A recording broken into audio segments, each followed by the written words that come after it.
l'amour se respirait à plein nez. Des scientifiques et des artistes formant une société dévouée à explorer et à préserver la connaissance spirituelle. La route était longue. Enfin, maman, il faut savoir souffrir. J'étais partout où mon cœur me dictait d'aller. La vie n'est pas un fleuve tranquille, maman. Bienvenue sur les notes de Lou. Tenir un journal, c'est un peu comme être assis dans un café avec un bon pote. On parle de la vie, la vraie, sans masque, sans filtre Instagram. On tente de décrypter le monde qui nous entoure, de suivre le flot des émotions et de partir sur les chemins des grands mystères de l'existence. Très souvent, on n'y comprend rien, mais ça n'empêche d'apprécier la douceur d'un chai latte.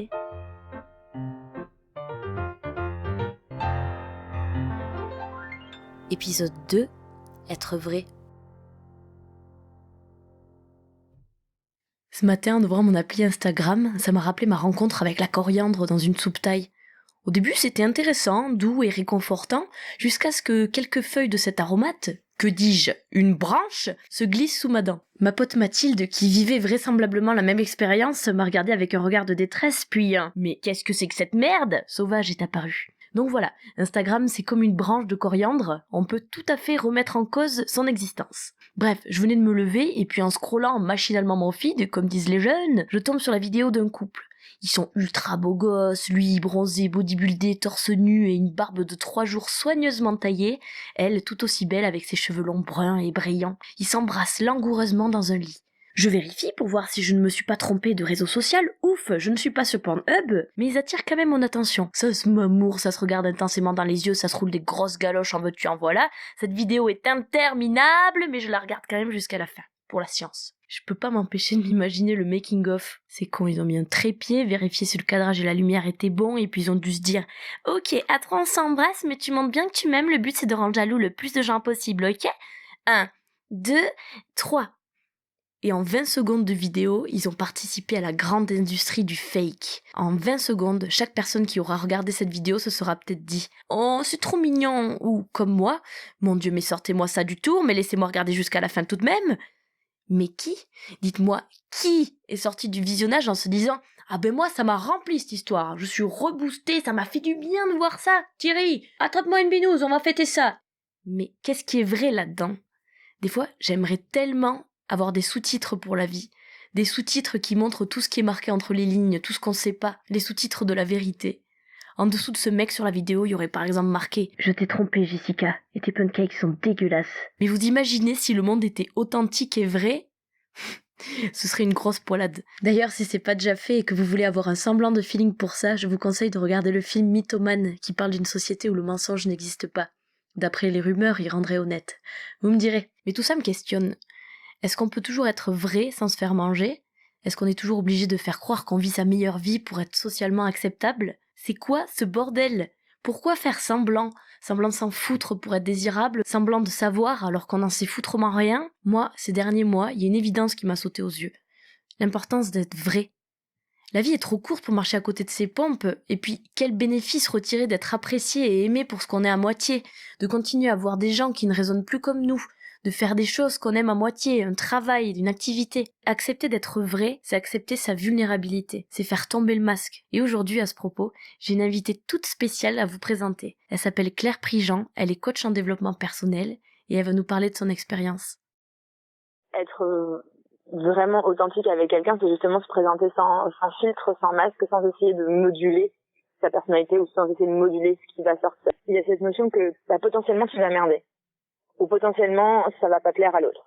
Oui. Et c'est là que rentre ta notion de vulnérabilité, parce que quand tu vas te montrer avec tes failles et que tu vas t'autoriser à pas moduler ton comportement pour plaire ou pour correspondre à quelque chose chez l'autre, tu ouvres la porte parce que potentiellement l'autre voit des choses qui sont peut-être un peu moins séduisantes. Les réseaux sociaux, et que ce soit ton attitude physique, ton comportement, c'est quelle histoire on donne à voir et quelle histoire on raconte. La communication, elle est manipulation depuis qu'elle existe. Tout moyen de communication est un moyen de manipulation en soi, parce que c'est un outil en fait. Donc à partir du moment où tu racontes une histoire, t'es déjà en train de manipuler ton auditoire et voire même de te manipuler toi-même. Et comme n'importe quel outil, tu peux t'en servir, genre un couteau, tu peux t'en servir pour faire un émincé de tomate et tu peux t'en servir pour trancher la carotte de ton voisin, tu vois. Ouais. Et c'est pas le couteau qui est mauvais en soi, c'est la façon dont tu l'utilises. C'est-à-dire que si tu dis à n'importe qui dans la rue ce que tu penses de lui, t'es libre de le faire si tu veux. Par contre, si tu dis au gars que tu trouves qu'il est un gros nez et qu'il t'envoie son poing dans la gueule, tu prends les conséquences qui vont avec. Tu te dis, ah non, mais moi je te parle cash, et puis après si tu le prends mal, c'est ton problème. Et moi je suis comme ça, je suis entier. Sauf que c'est ok, c'est libre, sauf que du coup moi je suis libre de le prendre mal et de me vexer si jamais t'as été maladroit ou si t'as été vexant ou insultant. Ouais. Comme si, pareil, si tu passes ton temps à dire sur les réseaux sociaux et que ta vie est parfaite et que t'es une putain de badass et que t'as besoin de personne, bah tu prends aussi les conséquences que le jour où t'es pas bien, personne va t'appeler pour te demander si t'as besoin d'aide parce que t'auras tellement raconté aux gens que t'as besoin de personne que tu te retrouves tout seul au final. Ouais, ça make trop sens. Du coup, on pourrait utiliser comme point de départ ce truc des réseaux sociaux, mais ça c'est un zoom. On pourrait élargir sur l'authenticité dans tous les aspects de la vie, tu vois ce que je veux dire? Voilà. Et donc en fait l'authenticité, pour moi être authentique c'est être en conscience, en gros. Ouais. Être authentique en disant être authentique c'est être moi-même, ça veut dire que tu sais qui tu es, or qui est capable de dire je sais qui je suis. Par contre, être authentique dans le sens être en conscience, là c'est différent parce que d'un seul coup, tu commences à mettre de la conscience sur tes mécanismes internes et donc d'un seul coup de dire si jamais j'ai envie d'agir comme si j'étais une méga badass qui est capable de toucher à besoin de personne et que c'est juste pour moi dans cet écosystème-là, ouais. Alors c'est ok. Ouais, mais du coup il y a une question d'ego qui rentre en jeu là-dedans. Il y a une question d'être... pour moi, l'identité, elle est intrinsèquement mouvante, changeante et contrastée. C'est-à-dire que la toi qui pleure devant un dessin animé en boule avec du chocolat, c'est la même personne que la nana qui va passer un entretien dans une multinationale du CAC 40, qui est la même nana qui va être hyper séductrice face à un mec, qui va être la même nana qui va faire un concours de paix avec ses copines en vacances. C'est... Ouais. Il n'y a pas une personne, il y a une multiplicité de facettes d'une même personne. Et peut-être que ce qui définit l'identité de quelqu'un, c'est une espèce de tableau impressionniste de l'ensemble de ces petites touches. Et ce qui crée l'authenticité, c'est quand tu t'autorises à montrer tes facettes de toi à quelqu'un. Et après, il y a la question de dans quelle mesure c'est écologique pour toi d'être pleinement authentique avec n'importe qui.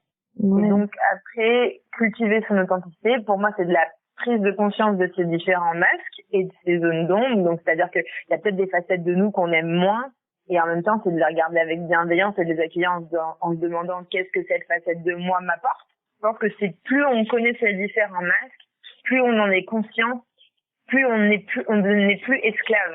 Grave. Alors, finalement, on pourra jamais voir les gens en transparence. Disons qu'en fait, de toute façon, il y a toujours une limite, c'est que la personne peut être aussi authentique qu'elle veut, et donc c'est-à-dire dans je suis ce que je suis à l'instant T, mais ça veut pas dire qu'à l'instant T, elle sera pas sincèrement et authentiquement autre chose le lendemain. C'est, par exemple, on le voit avec les cycles menstruels pour les nanas, tu vois, genre t'es authentiquement dans le mal la semaine d'avant, dans tes règles, et t'es authentiquement au taquet la première semaine de ton cycle, tu vois. Et ça veut pas dire que t'es une merde ou que t'es une warrior, ça veut juste dire que t'es mouvant et que tu peux être les deux. C'est ça. Et donc, par exemple, quand t'es amoureux de quelqu'un, t'es authentiquement sincère avec la personne que là t'es amoureuse, et pour autant, ça veut dire que dans 6 mois, dans 1 an, ça sera plus le cas. C'est que le conscient, c'est 10% de ce qui nous drive dans nos actions. Et le reste, c'est de l'inconscient. C'est ça. Conscient, de l'inconscient collectif, de l'éducation, des normes sociales. Mais dis donc, c'est très intéressant tout ça, j'ai beaucoup de matière. Ben merci. Allez, bisous ma poule. Bisous. Ciao. J'espère que ce 2e épisode des Notes de Loup vous aura plu. En tout cas, j'ai eu beaucoup de plaisir à le faire. N'hésitez surtout pas à partager cet épisode si vous pensez qu'il peut faire plaisir à quelqu'un de votre entourage. Et je vous dis à la semaine prochaine!